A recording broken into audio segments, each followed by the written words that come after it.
All right, Nog, we're here in Melbourne. You're coming off a big win yesterday when you were the sandwich-making champion for Eat Up. Tell us, how did you celebrate the victory last night? Was it an official after-party? How did you celebrate this big feat? I have 3 beers yesterday. Actually, I don't drink too much. Three beers was enough to make me a little bit. American beers or Australian beers? Australian beer. What did you think? It was good. I don't know the name, but I asked for Australian, If I be in Japan, of course, I'm going to take the Japanese beer. Here, Australian, for sure.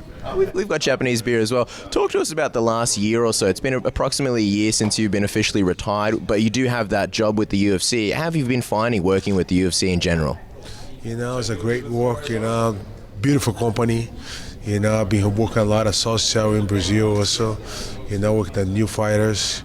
The guys just get inside the UFC, so we work since the drug test, supported them before the after fight, everything they need, doctor checks, things like this, a lot of great fighters.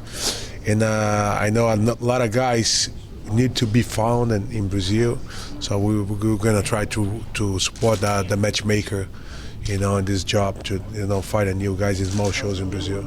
Let's talk about last weekend. Obviously, your brother had a tough outing against Ryan Bader. You were there.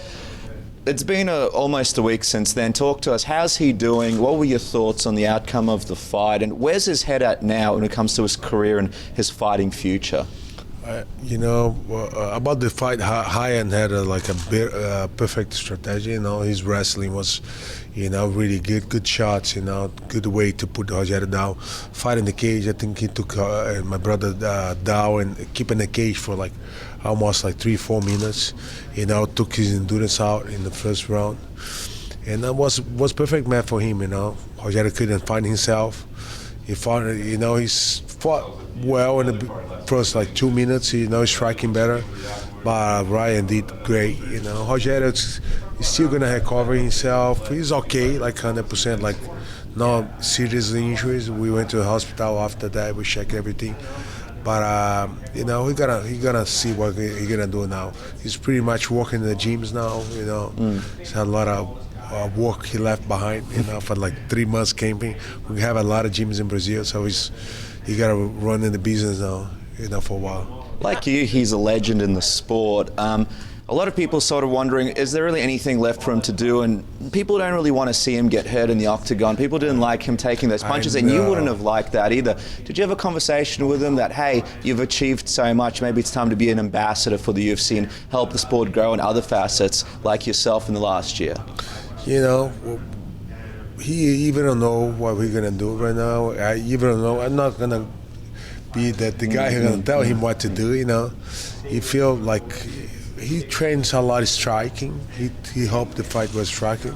He could, the guy was pretty good wrestling, better than him, and better shape, younger, for sure. That means a lot in the fight. Stronger than younger. But he gotta think what he's gonna do. I don't know. I'm not sure what he's gonna do. Everything he decides, I'm gonna support my brother. He's my brother, and for sure he's gonna decide the best for him. What do you think about the heavyweight division at the moment? Obviously a division that you pioneered for a very long time, and now you've got a new crop of guys. You've got Stipe Miocic as the champion. What do you think about this, and just in general the consensus that a lot of the heavyweights, they can sort of stick around for a very long time, even though you don't have a massive crop of sort of new contenders? I think the best guy for a while in this division was Cain Velasquez. I think he's more solid one.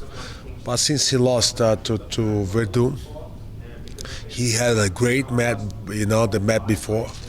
He's just coming to fight at Verdun again, He's kind of fight at home in Vegas, where they, next to his hometown, California.